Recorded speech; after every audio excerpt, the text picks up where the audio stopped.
Hi, this is Wesley Rosler. You're listening to my dad, Shawn Rosler, on the Coarse Grind Podcast. Get cooking!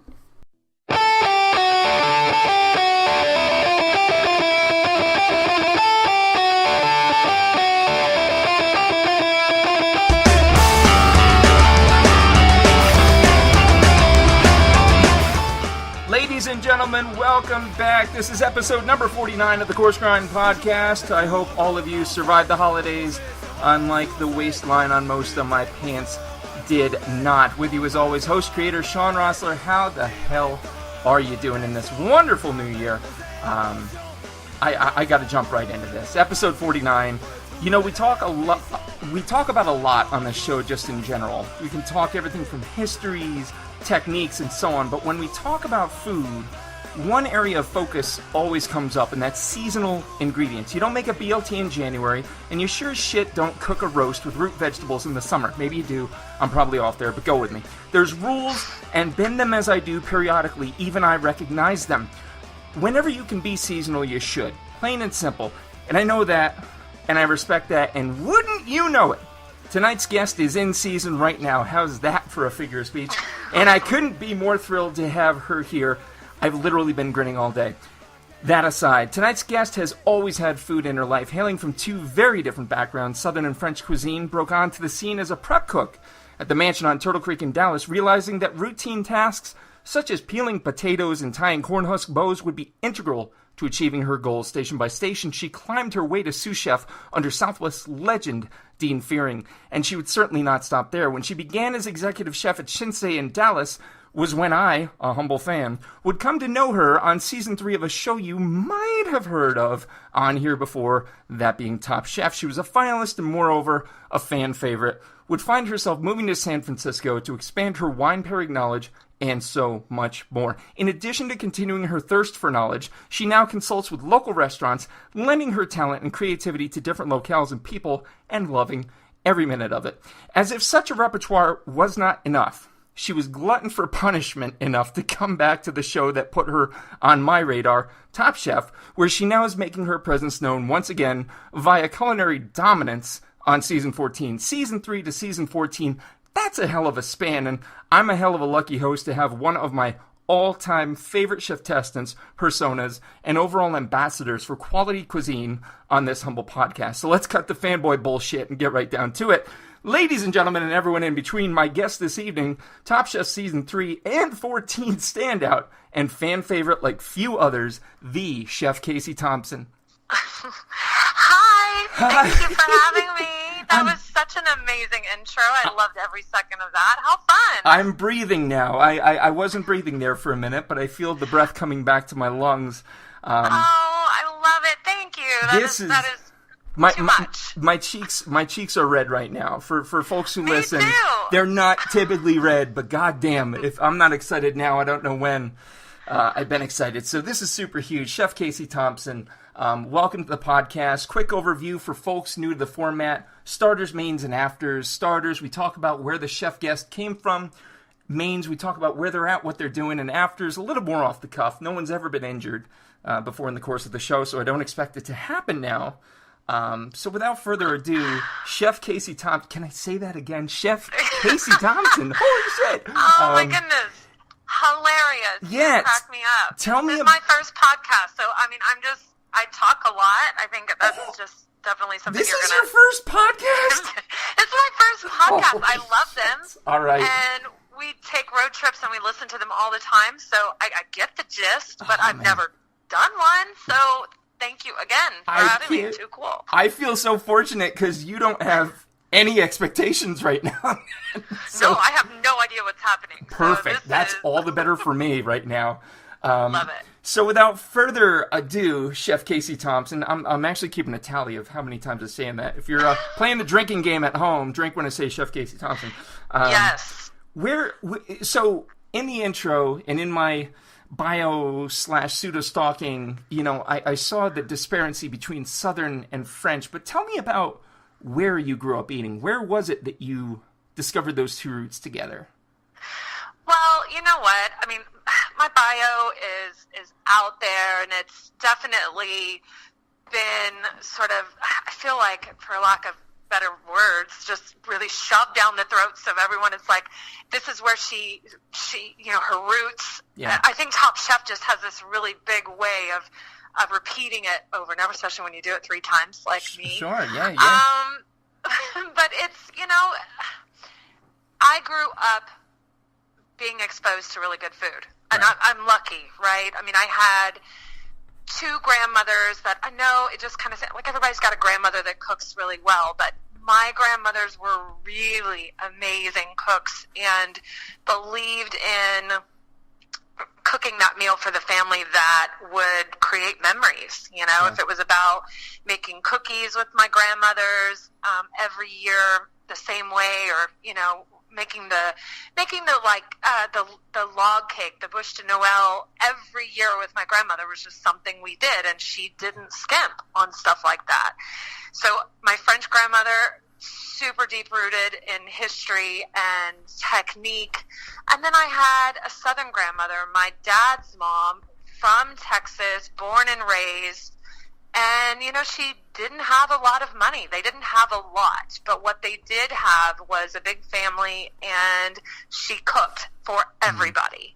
And we could just pop into her house, and she would just whip up a meal. And that was just really, like, I have memories of that. She had her own garden. And I just remember thinking, like, she's making biscuits. Like, this just makes me happy, and I think of getting together whenever biscuits are being made, because that's what she did. So, yeah. Man, that's crazy. So, and I'm gonna break form with my typical formatted Q&A nonsense here. One of the most poignant memories that I have from this season, stepping away, and again, I'm not going to harp on Top Chef. That's not what I do here, but I have to touch on this because it was one of the purest emotional moments I've ever seen on TV. Was the collard greens episode. Yeah, that was. That was beautiful. I think I tweeted because I was literally in tears with you. I'm like, that's fucking beautiful for somebody to have that moment and have it be so pure. And now knowing that makes sense. That plugs in. That, you know what? I've had so many people either tweet at me or Facebook me or send me a message somehow just saying, oh my God, Casey, when you teared up, I was tearing up with you. The whole house was in tears. Like, I too have these memories, these moments with food when I'm so emotional. And that is, to me, the beauty of food. And as a chef, like, I just was writing a little quip today, like on a chef's site. Yeah.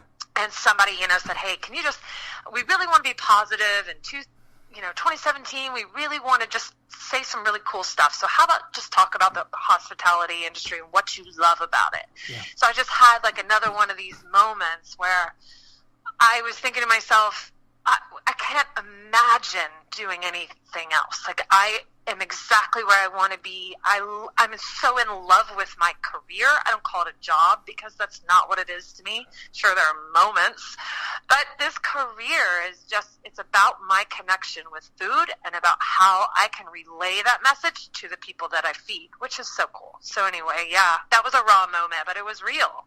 I'm literally here with my chin on top of my 2 hands folded, and I think there's like little puppy dogs and unicorns circling my head. Like, and that's so significant because, and certainly this is not even close to a comparison, but 48, 49 episodes. Again, I'm going to be doing the 50th soon, and people have asked me, why are you doing it? I'm a project manager in IT for a healthcare system. There's no reason I should, but there's food. Food is it, man. Like, if you don't have that, you don't have much. And to have that emotional bond that you have, and then to be able to serve, like, there's such joy in honest service to give. And that, that came roaring through. Yeah, and that meal that we served this season was one of those moments. I remember looking around at each chef on my team, on the veteran side, which felt so bad for the rookies, but we were on such a high. Like, we were really like, oh my God, like everybody's food. We were tasting each other's food, and we were so just on cloud nine with every dish. And when we served it to them and we heard their comments, we were like, hell yeah, there's no way we're not going to nail this. Right. Like, just unbelievably. And when like Padma was having one of those moments where she was like, every single thing I put in my mouth, which I love when she makes those comments, but it's like every single thing I put in my mouth is just so delicious. Yeah. And then you just know, you feel it, and we all felt it, and that was so cool. Yeah, and I mean, that's totally cool that you're just casually dropping Padma. That's really, that makes me feel good. I'm not gonna lie. I'm like, that's right. Casey just dropped Padma. There's a drinking game too. Take 3 drinks if she mentions Padma.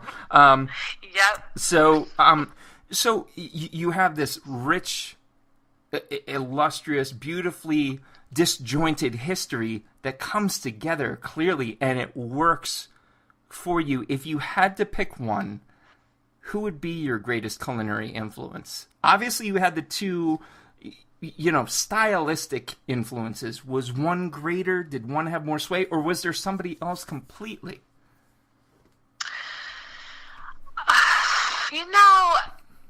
I really would have to probably hand it to my French grandmother, and I'm nothing to the other one, but she went the step further. Like, I just was very fortunate growing up with her at the helm of that table. She set that table with the china set that my grandfather's boss gifted them. It's like the only set in the world. It was designed for them and their wedding. She sets the table. She puts her best silver out, her best china, her glassware. And we would say, why do you go through all this? We're all hand-washing dishes for hours after we eat. But she's like, what else, like, who else am I serving on these dishes? Like, this is just like a regular, like, Easter dinner or, night over at Grandma's house. But she's like, this is what it's meant for. It's about setting the table. It's about these memories. It's about these special moments. I remember being a little kid and being like, still asking to get up and leave the table. We had to ask for permission because the adults didn't want us to leave. They were like, no, please don't leave yet. It's just so cute. And that's how I grew up. Just, I have such a relationship with food, just memories and experiences. And that's still what I do today in my life. I have these moments. Food can make me so happy. It can make me, like, have you ever eaten something you're just like, I'm so mad I just ate that. What a waste. Like, do you ever have those moments? Oh my God. Several over the weekend. So. Oh, I get pissed. So, like, it's just amazing that food can have this many emotions within me, just like happy, sad, tears. Yeah. I just love it. Such a cool thing. It's so true. And again, I swear to God, I'm not fanboying here. I think I've had enough time. My heart rate has settled down. But it is so evident, and you can see a lot of people have to evolve into this. Season 3, season 14, I don't see a lot of difference. I see a pure, like, honest want to please people with food. And it's the pleasing. It's not necessarily, I want to give you nutritious food to help you stay alive. That's great. Wonderful. There's a caring sense that comes across. There is. And there were moments on this season even where, you said, like, I haven't seen a difference between 3 and 14. The amazing, I see huge differences, of course, in me, but I see what you're saying. It's, I feel more mature now in my cooking ability, and I'm just more mature as an adult, but I remember this season, whether it makes the cut or not, I know these people. I know these judges. I've known them for 12 years now. I mean, pretty much, you want to look at it that way. And there were things that I was like, you know what?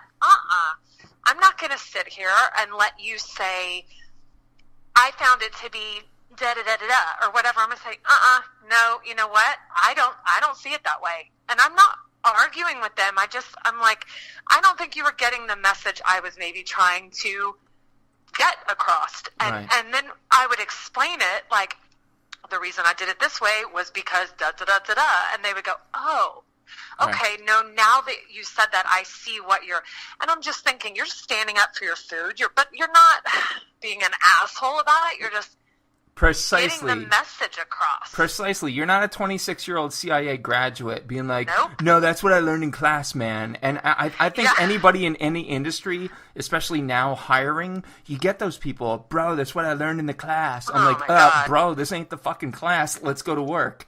Like, there's a difference. But I totally agree with that there. The way that, you know, you just in general today here, and I mean, I've only got 2 points of comparison. I apologize. But, you know, seeing that difference, I agree. I totally agree with you there, because the way you just present is so much more just established, so much more level-headed.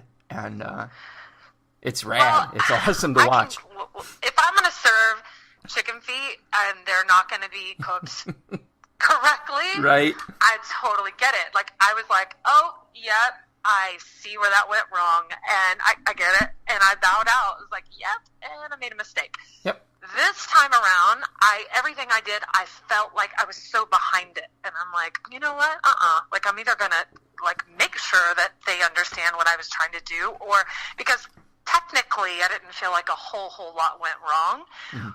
So, I don't know. Anyway, that's like Top Chef's a whole bag, isn't it? It sure it sure is. It's but honestly, one of the greatest rewards of doing this. My first guest was Dakota Weiss from the Texas season, and you know, ever since I basically cold call, as you're well aware, I cold call social media. I'm like, hey, do you want to do this fun thing? Like, you know, Hell and yeah. one of the greatest benefits was to learn about the souls behind it. It's not just faces on a screen. People want to, you know, this, that, and the other thing on Twitter, on Insta, whatever. It doesn't matter. There are human souls behind this who want to nourish you.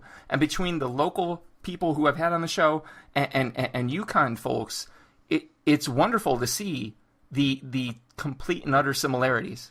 You know, and that just warms me to no end. Yeah, well, I mean, TV is such an interesting thing, just having been a part of it for so many times.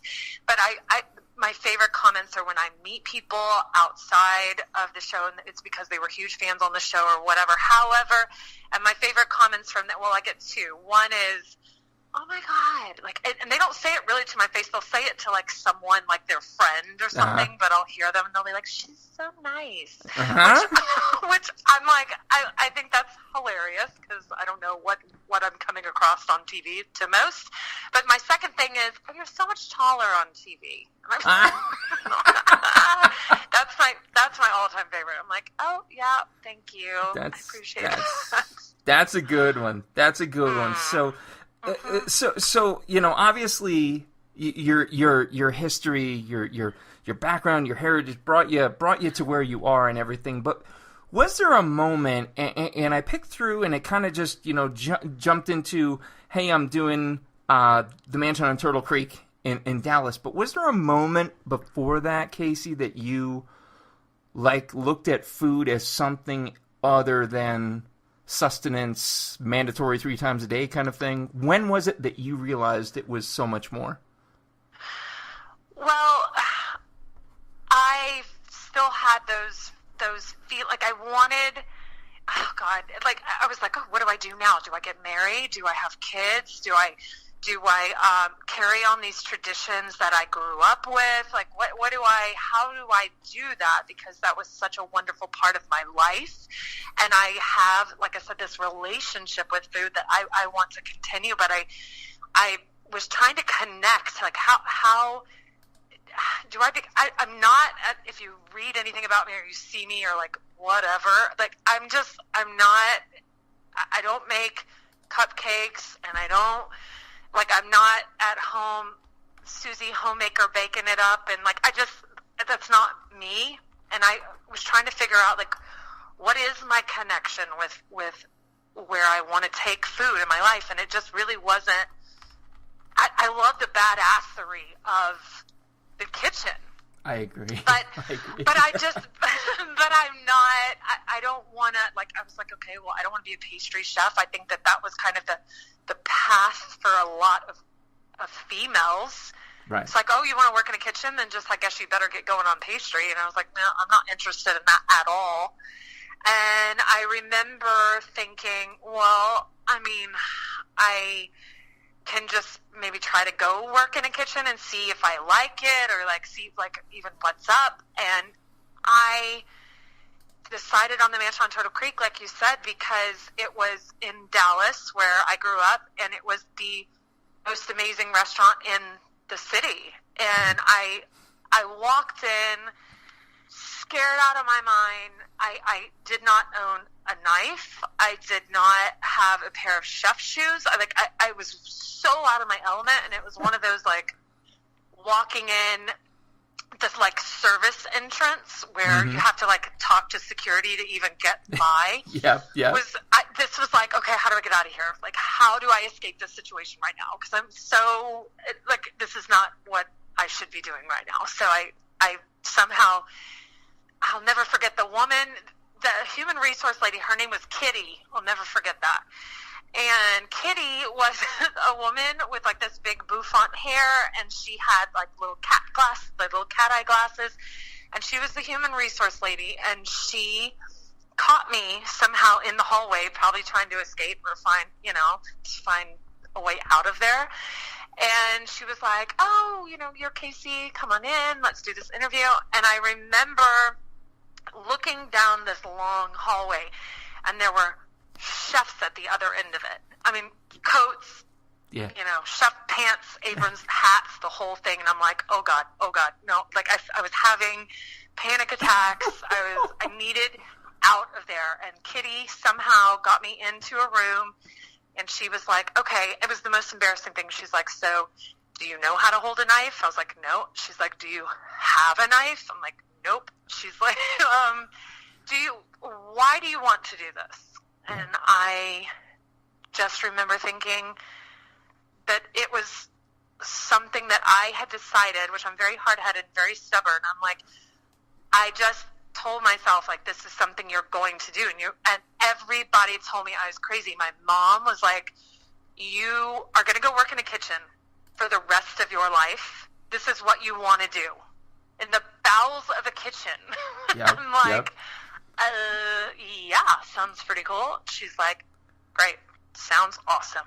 Like, she to this day is kicking herself at even having those sort of comments about something that I wanted to do. That's got to be a good feeling. That's got to be a huge good feeling. I love to twist the knife on her a little bit on that one, because it really, it was a deterrent, but I told myself, I'm gonna do this. Yeah. And I remember Kitty got up and went and got a chef, brought the chef in. Now, this wasn't Dean Fearing. It was like his, chef de cuisine or whatever. So he comes in, and he's like, smells like food, and yeah. He's got a little stain on his shirt. Like, I don't even know what's going on. And he's basically asked me all the same questions. Do you own a knife? Do you know how to hold a knife? Like, all this stuff. I'm like, nope.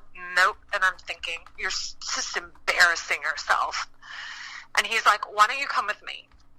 He walks me down this long hallway, says turn right, and there's all these chefs in there. I'm so embarrassed. He's like, turn right, and I walk into Dean's office, and there in all his cowboy boot glory is Dean Fearing. Like, I think he had a mullet back then. And it's this tiny little office. I mean, I should have known right then to run, because the offices were never going to get bigger. Tiny little office with just culinary stuff all over the walls, cookbooks, stuff piled up on the desk. I mean, there was there was like tools and equipment. They had to like move stuff for me to sit down. That's every chef office anywhere. So, I had a conversation with Dean Fearing, and I remember this is like when I pulled my bootstraps up, and I was like, listen, I do not know what I'm doing. I have no training, no nothing. All I know is that I love food, and that I want to do this, and everybody's telling me I'm crazy. And he looked at me, and he's like, well, you just might be. It's like, why do you want to do this? This is insane. And I'm like, you're not helping, number one. But he was like, Casey, if I had $1 for every person that sat in the chair and told me they loved food and that I should give them a chance, like, I'd be a rich man. And I'm like, well, first of all, just looking at his boots, I'm like, well, you must be, because wearing boots like that. Yeah. But he gave me a shot, and he's like, you know what? Be here, like, tomorrow morning at 5 a.m. Like, he was not playing around. Yep. Be here at 5 a.m., and we'll see what you're made of. And I'm like, oh, great, okay. So I remember getting in my car, and I remember driving through this super schwanky area in Dallas, Turtle Creek, and I remember being like, oh my God, like, what have you done? What are you thinking? You're going to fall flat on your face. You're not going to make it, and you're going to embarrass yourself in front of all these people that told you can't do it. And then I'm kind of like, look at me now. I mean, just like, I'm having that. I still have those moments where it's like, God. I just told myself I was going to do it. And the next day I walked in. I still didn't have a knife. I think I swear to God, I went to Target and bought like little shitty knives, like came in the plastic, right? Yeah. All I had, or I borrowed somebody's knife, like I can't even remember. Maybe I bought that knife later. And I wore what kind of shoes I thought I should wear and all this. It doesn't matter. I walk in and everybody that I'm working with didn't speak English. Yeah. Like, everybody spoke Spanish. I was a thorn in their side. I was such a pain in their ass. They were like, girl, oh my God, because they have ways of efficiency and so many projects they have to get to. I just remember how hard those people worked in that prep kitchen that I was in so much pain for like that whole week. Like my neck hurt, my back hurt, my feet hurt, my hands were cut.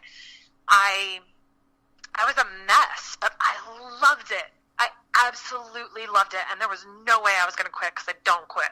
Definitely not a quitter.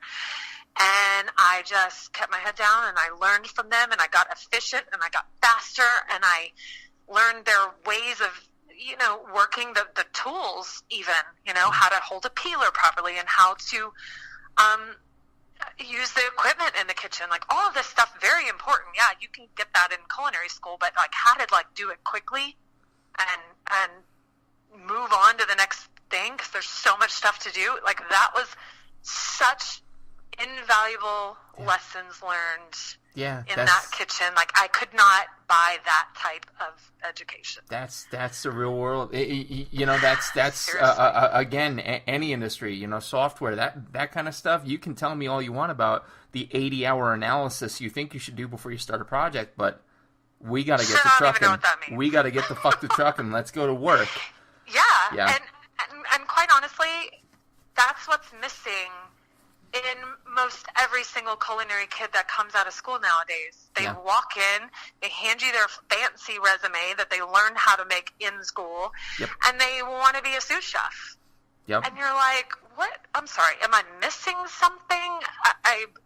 You have zero experience. And believe me, there is a chef in this world today that calls me his mentor and like says, this is like when shit got mind-blowing. Like I was like, okay, like what just happened? Right.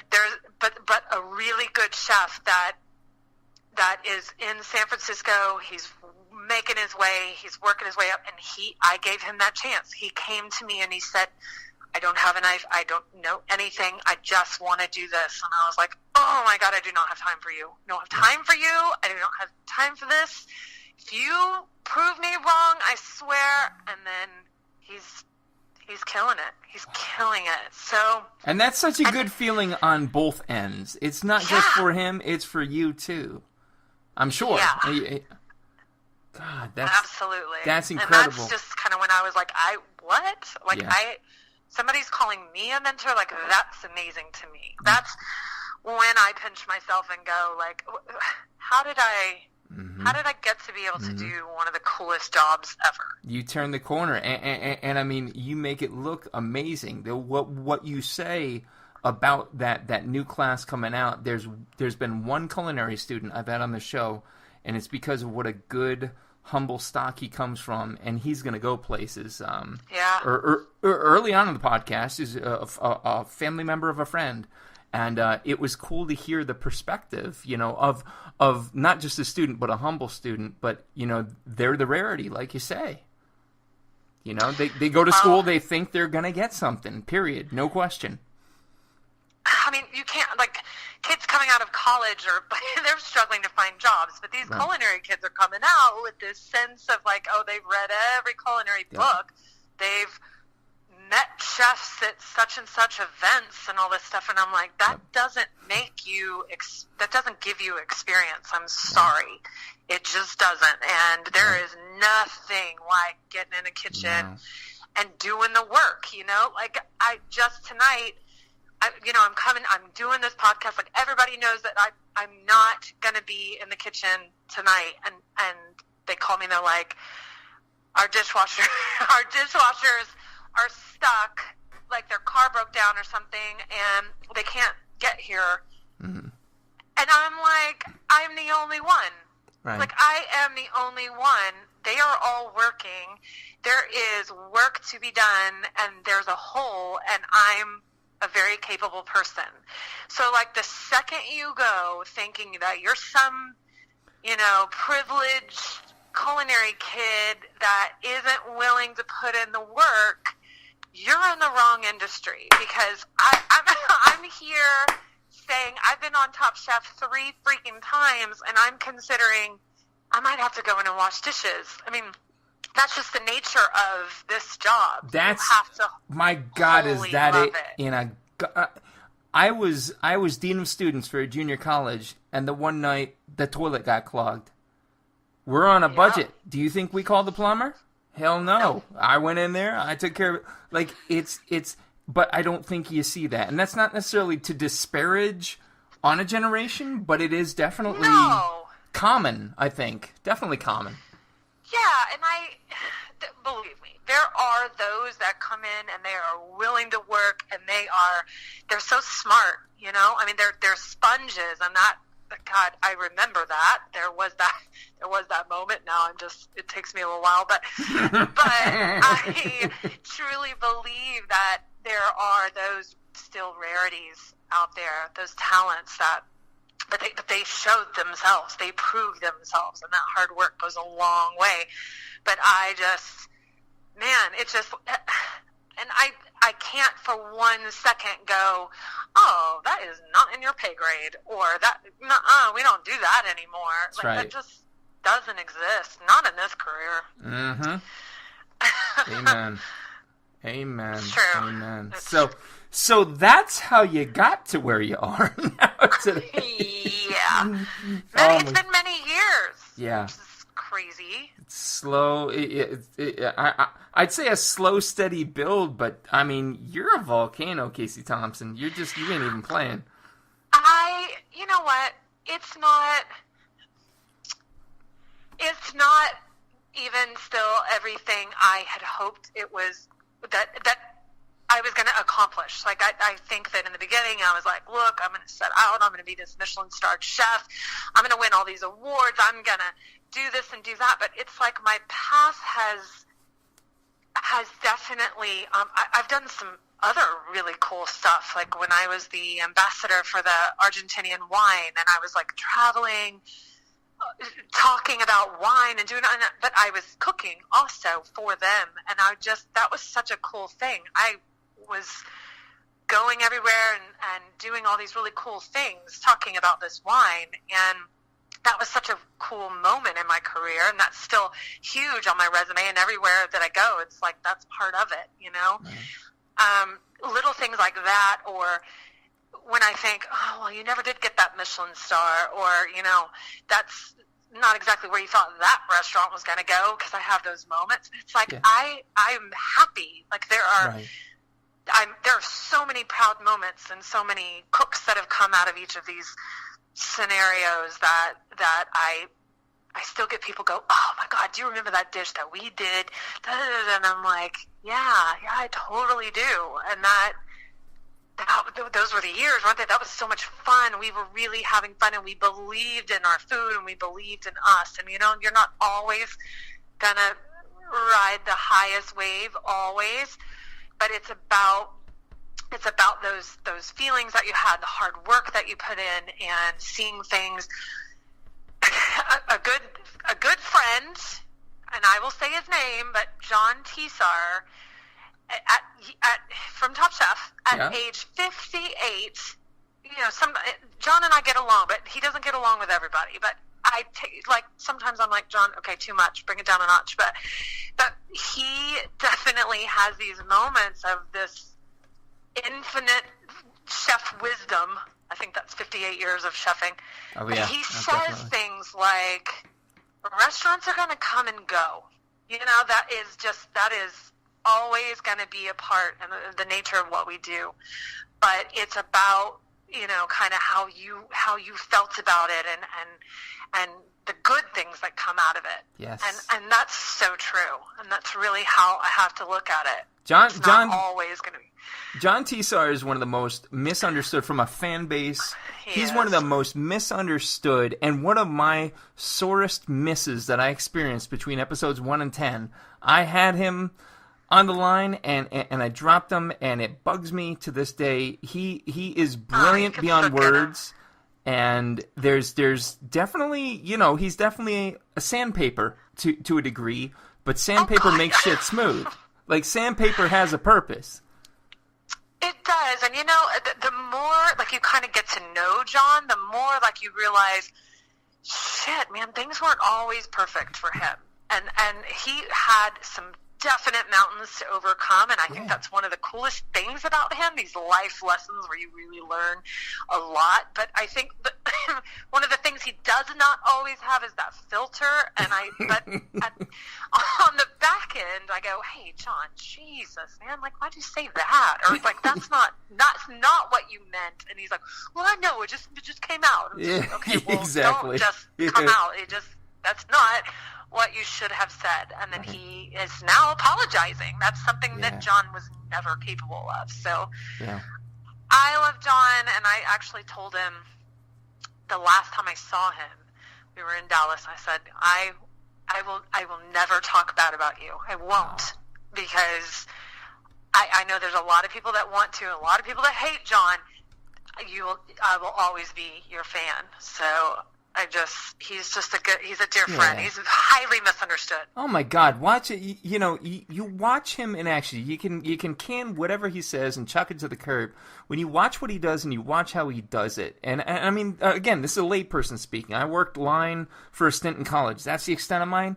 But when I look at that, I go, that's a hard on legs, man. The mouth might not work all the time, but that's a hard on fucking legs. Yeah, no, he's very talented, and he's worked his ass off, and he will be the first to admit, he's like, listen, do you think that I want to be working the line at 58? Hell no, that is not, I need to figure out, I think he's finally figured out where it is he's who John Tesar is now. Yeah. And I think that's one of the coolest things about him, is he's figuring that out. Good. He's almost 60 years old, but he's getting there. Good on him, and good on you for helping him. That's huge. And that just goes to show the camaraderie of the show in general. And just cooking in general, for that matter. Shit. I mean, you guys have all been in the trenches. Well, the trenches. It's hot. It's difficult. We have a job to do, and you can't do it by yourself. I promise you that. No, I did a seafood restaurant in the summer, and my 93 Acclaim steering wheel smelled like rotten fish pretty much every day until I washed it. So I get you. That sounds really disgusting, but I appreciate, what you must have been going through that. Yeah. So here we land. It's Chef Casey Thompson on the phone with some weirdo podcast host with 3 kids who we fortunately put to bed.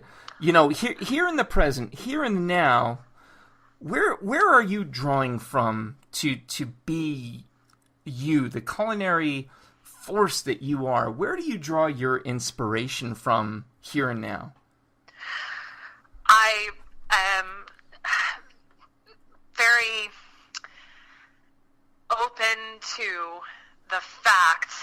this is the second half of my career. So I believe in the beginning when I was young and naive, and that's when my sponge years were, and I was just so able to take it all on and just get it done, whatever it was. Even with my PR team, we get on the phone and we start brainstorming or whatever, I'll say, guys, not doing that in this second chapter of my career. So I think that what I'm trying to draw from is that very fact. Like I know that I will most likely never get a Michelin star. That's just not what I'm striving for anymore. In this second half of this chapter, I just realized that there are other things that I am excited about. I love traveling other countries. I love seeing what these young chefs are doing, these young and hungry chefs, and I love to go and experience their restaurants and think, oh my God, I never thought of it. I never did that. I never thought it could ever even work this way. And I'm like, that is inspirational. But to me, travel is 100% where I draw my energy from now. That's right. And that's experiences, that's meeting new people, that's trying new things. I am the first to say, let's go. And my other partner is like, let's do this. Like, we don't have kids. It's easy for us, now. And we love it. And that's what I draw so much from just those experiences. That's unbelievable. And I'm gonna tell you something. You can say that about the Michelin Star, and I understand where you're coming from. But if you think for a second I won't be writing a letter to the Michelin committee after this interview and saying, listen, you got it all wrong. Let me tell you something. That's. Well, I don't want that anymore. That's awesome. That's awesome to not want. Like, how liberating does that feel? Seriously. Well, and I hope I'm not being like, what, if he gave it to me, I wouldn't even take it. Like, right. That's not at all what I'm saying. No, of course not. I'm saying that I know what that entails. Sure. And I don't feel like I don't have that same drive. Not drive, but I'm not as passionate about it as I once was. And I know that to achieve that, you have to want it. Yeah. And that is my realization, is like, I know that I don't want it. I mean, I would think that would kind of be like some sort of athlete or something that just kind of goes, you know what? Like, I realize I'm not that player. There are definitely young ones coming up that are doing cool stuff. They deserve it. What I want is a place that I'm having fun doing, that I enjoy doing, and that, every little piece of it is something that people, experience it and they go, man, I just love coming here. Or I'm so comfortable here. We come here 3-4 nights a week, whatever it is. I mean, that to me is more what I want now. God damn. And that is different.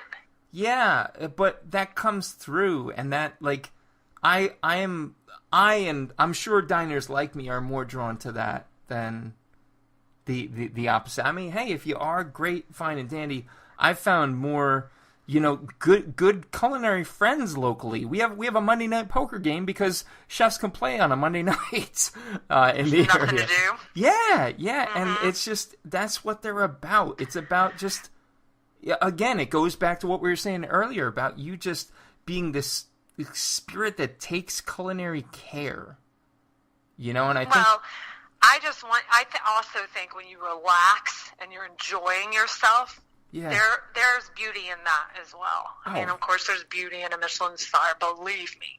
But when things relax and you find your stride, that's what I want now, and that's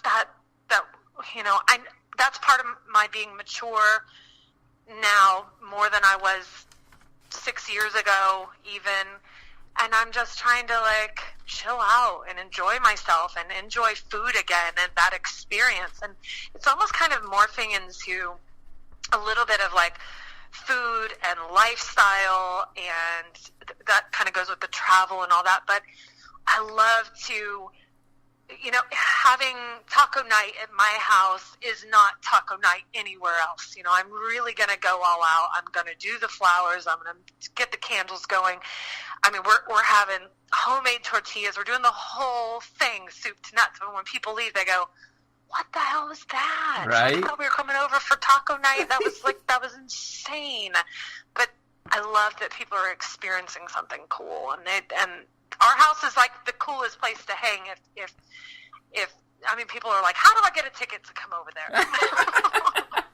I have to send you a picture of a recently renovated kitchen. My wife and I, certainly while not as thoroughly trained and experienced, we like to do the same. Like, it's not just we're not just having dinner, we're having an experience, and I'll send you a picture of it. I think you'll appreciate it. I think you'll appreciate it. What wow, I mean, that's such a cool place to be for you, and especially to acknowledge and not acknowledge it disparagingly, like some folks might be inclined to say, oh, it's the second half of my career, boo-hoo-hoo. Like, you're embracing it, you're not just running with it, man. I mean, you're charging forward with it. With that experience in tow, like, I'm sure you've seen trends come and go. Is there something coming that either you're a fan of or you're not, if it's on the horizon as far as the trend goes? I am such of course, I love to eat certain things, but I hate trends. I always joke, it's great to be a trendsetter, but that's just because you were doing it first. Right. And I hate, this is also kind of like who I've become as a chef, but it's a lot of, please don't do something that is gonna hurt like the supply of a particular animal, or to hurt the environment just because you're being careless and you're just trying to be trendy. I hate that, and I do not think that we have a moral responsibility with these animals, and I just get angry when people get so trendy. And one of the things I would love to see is these protein-driven, trendy places. I would love to see that go away. And I realize we're human, and that's just kind of, we want what we want. But as a chef, I think you have a responsibility to kind of steer away from things that might not be great. Things coming on, I feel like we had this moment with this earthenware, like every dish went from steel white to like this cool kind of pottery, and everything was different. Where are you getting these plates? And I think we're going to see more and more chefs kind of making their own. I think that's something that I'm highly interested in. I mean, call me old, but whatever, like a pottery class in my future. But I think chefs having stores is this is a trend that I really appreciate, because I go into these culinary stores, or they're kind of bookstores. There's a little bit of specialty food items. You might get some really cool charcuterie, but you might be able to buy some pottery. Like, that's cool to me. Yeah. Because I don't want to just buy all my stuff at Whole Foods. I don't want to feel like I'm pigeonholed into who's telling me what specialty items we should be able to get at home. I think that the chef's driving that. I think that's one of the coolest trends. You'll see this more and more. I've even heard Thomas Keller is flirting with this idea, possibly to open in Napa. Wow. My good friend, Brooke Williamson, she's got a store. She's kind of moving it around. She's kind of working on it, but there's a really cool store also in Healdsburg up in the Bay Area, and it's mind-blowing. And we're talking like these badass Japanese knives, and then you can buy some towels and some trivets and some cookbooks, and it's awesome. But there's also like good food in there, and really cool. You can buy flowers. It's kind of like a big market that's chef-driven. Yeah, and that's awesome, because it's almost like a souvenir shop for the restaurants you dig. Yeah, but it's so well done. Everything in there is basically for sale, but it's all curated by these chefs, and I find it's kind of like, these are all my favorite things. I think that's really cool. So I would love to see that trend continue. That'd be phenomenal. Yeah. That would be phenomenal. Sure. Phenomenal. But so what's next? You know, here's the trend you want to see go away, the trend that's coming, but what about Casey Thompson? What's next for Chef Casey T? You know what? This year is, I need to start to figure out what I want to do in Napa. And that's for sure the next thing that I'm going to be working on. I've talked about it for so long, but I just always kind of, something comes up. I'm stretched maybe a little too thin, or I'm traveling for work. Mm-hmm. And I think it's time to start building something in my hometown. And that's definitely where we see ourselves forever. I think I would love to have kids one day. I can't wait forever, but I think it would be really cool to have a young one that I can share these experiences with. I've got 3. You can borrow one. I hear this all the time from people. Sheldon. Yes. He's like, I have 5. He's like, you can take mine anytime.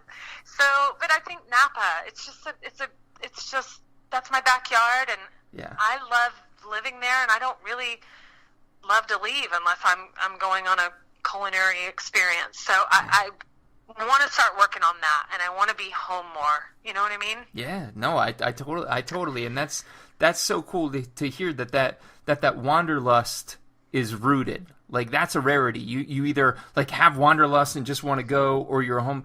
You've got the best of both worlds there. It's pretty magical. I just want a place that I can work on, I can go to in the morning, I can go home and have lunch, you know, like have a life, and then go back to work and kind of, you know, having a life would be cool. Yeah, that'd be great, wouldn't it? And just, you know, just kind of get my roots settled. Maybe I'll open that store that I, you know, fell in love with. The Chef Casey Thompson store. I'm game. I'm buying. I think it would be fun. I think so yeah, too. That's what's next for me. Oh, that's awesome. That's awesome. All right. So the afters. We now know, you know, Chef Casey Thompson. Now here's some little fringe elements to kind of round out the full picture. If I'm standing in your kitchen, and you can pick if it's at home or on the career, I'd say on the job, but you advised me against that before, so on the career, what music do I hear? Oh, Lordy.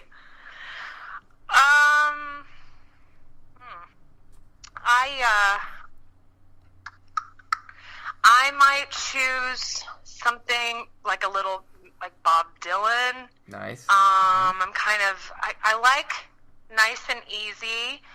I don't have music in the career, unfortunately. I feel like there was that moment when I was like, yeah, okay, let's turn the music on. Everybody be happy. I want everybody to have fun at work. And then I was like, turn it off.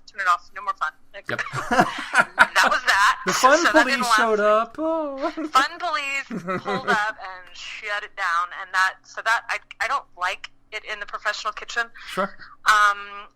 But at home, I like chill music. I think I like a little Bob Dylan, but I like a little hip-hop, too. So every now and then, it morphs into, you know, like, I'd change it up. But you know what, I might play country, too. So let's stick with Bob Dylan for right now. Okay. All right, I got you. And I have now, I think you would be the 3rd Top Chef contestant I've recommended this to. On Pandora, Hip Hop BBQ. If you haven't found that channel, you need that in your life. Wait. I feel like I just discovered it. It is. Is it not amazing? I think it's pretty, but it's like you're going to hear some old school stuff. Yeah. A little, or is it like new? No, it's a solid mix. The extent I've listened to it. So if I can give one thing back to you, Chef, let me give you Hip Hop BBQ. All right, I will take it. You're right on. All right, so. Hypothetical situation. Go with me here. You're going to be stranded on a deserted island, and you can only take 3 foods or food type items with you. Infinite supply, but only 3. What would they be and why? 3 foods? Oh, Lordy. Just as a reference, I think I named beef, bourbon, and beer, and my nurse wife who interviewed me for the 20th said, "You're going to get colon cancer." I'm like, well, fantastic. I'm on a fucking island. What do you want from me? So I have got all the salt I might need, so I don't need that. there you go.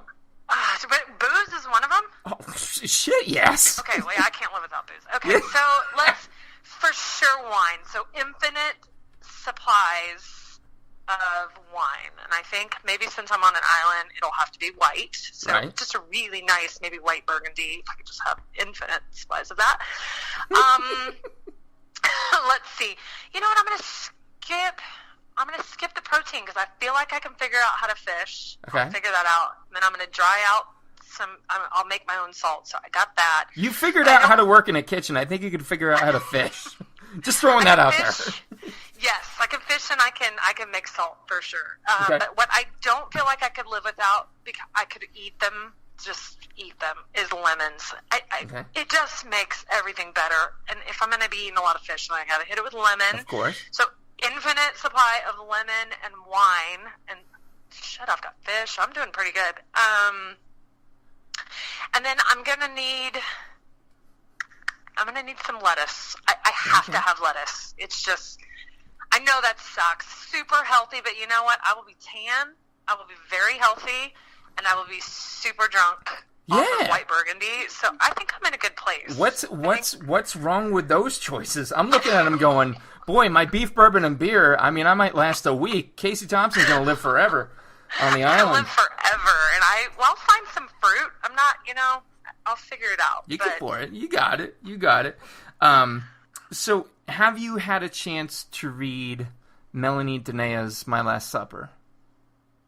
I haven't. Okay. Shame on me. So no, not at all. And I'm surprised that I found it before some folks, but it's a pair that she actually did a follow up to it. Called The Next Course with Marco Pierre White on the front of it, holding a big piece of bread in front of his face. Anyway, love him. Both books, love him as well. Oh my God. Both books are coffee table books, feature 50 prominent chefs, ask the same 5 questions. And it's very similar. I took inspiration from her layout for my interview, asking kind of a setup interview to get the same experience from folks. And it all centers around, of course, what I understand to be a late night chef drinking game called, if you're going to die tomorrow, what would you have? Like, what would be your last meal? So I ask you, Chef Casey Thompson, what would be your last supper? What would you eat? What would you drink? Who would be there? Well, let's see. I think it would be centered around, like it would be, could I get sushi of all different kinds? I need a spread. And I want it to come from masa. So, like, I want sushi covered edge to edge on the table from masa, and some Japanese dishes. But so we're going Japanese. Okay. And who do I want to be there? Well, I think the larger the group, the less sushi that I'll have. So I'm going to keep it small. But I think for sure my other half, who is my favorite dining partner in the world. Amen. We are eye to eye on everything. Amen. He's there, and we're having a good old time. But I think we're going to invite. Like I feel like I want Willie Nelson there. Nice. I feel like President Obama. I just would love to sit and shoot the shit with him. Yes. For a little while. And let's see. Like, I think we need a couple other people. Like, let's see. Maybe somebody dead. Like, I think I would like to sit with Prince. Oh my God, He would be a good dining partner for just like a little hot second. He'd be super weird, but it would be so much fun. And, you know what? I think, like, let's have somebody that's just going to keep it light and lovely, like maybe Mariah Carey. Like, let's talk about, like, what happened on this meltdown for New Year's Eve. Like, I need somebody that's going to keep, like, I have many questions, and I think that I would be laughing a lot at her. You would have to. You would have to. And I don't. Probably wouldn't be like super nice. I would be like, "Are you serious in what you're saying right now?" Because she says some crazy ass shit, and I think it would be good. Like Willie, That's Obama. so good. Oh my God, that's amazing. Just keeping it light and lovely. Oh my. But yeah, we're just gonna pig out. Ooh, my face hurts right now. That's so good. Mariah Carey. Yeah. Oh my God. Wow. Just because, what? I mean, come on. Did she forget the words to her song? Does she know any of her songs? I don't think she does anymore. Has she ever sang those don't songs? I don't know. Casey, that's for you and me to suppose, I guess. I know, that's like super just like it just happened, but I love it. I was blown away. That's the most topical this shit show's been in a long time, so we're in great shape. Yeah, no, I enjoyed every second of it. So I have a lot of questions. She's invited. Masa, we're sitting down. Oh my God. It's going to be awesome. Delicious, delicious, delicious, delicious. And wow, it pains me so immensely, as nervous as I was to start this interview, it pains me immensely to ask the final question of the interview. What is food to Chef Casey Thompson in one word?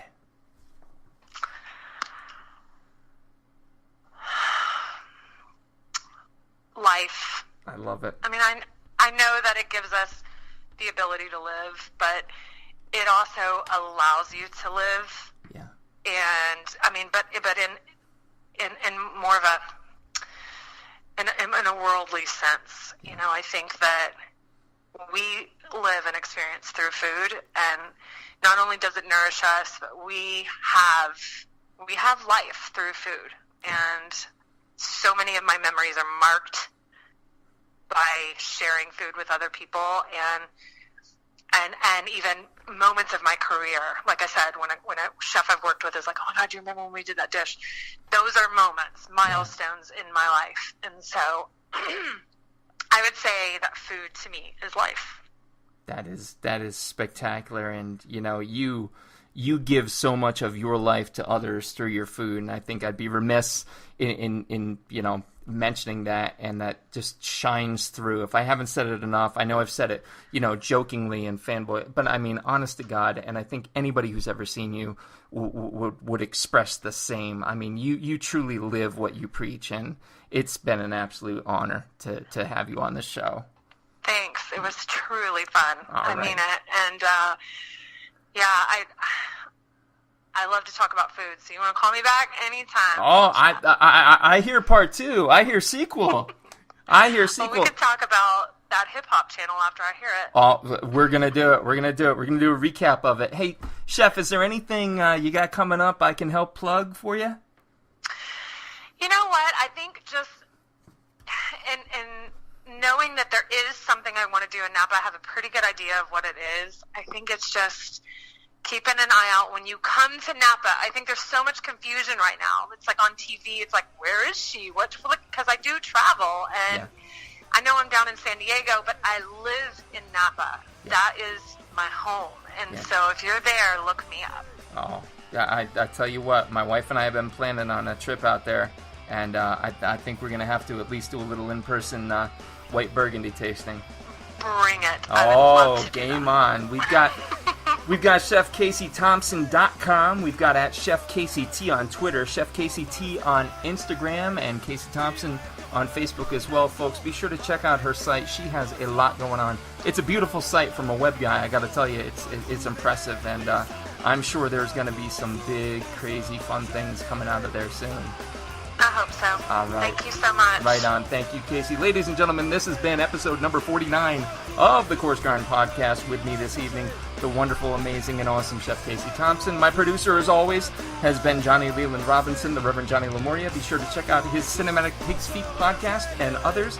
Next up, you know what it's going to be. We're going to be live from the Alvina Krause Theater in Bloomsburg, Pennsylvania for number 50. Stay tuned. What do I feel so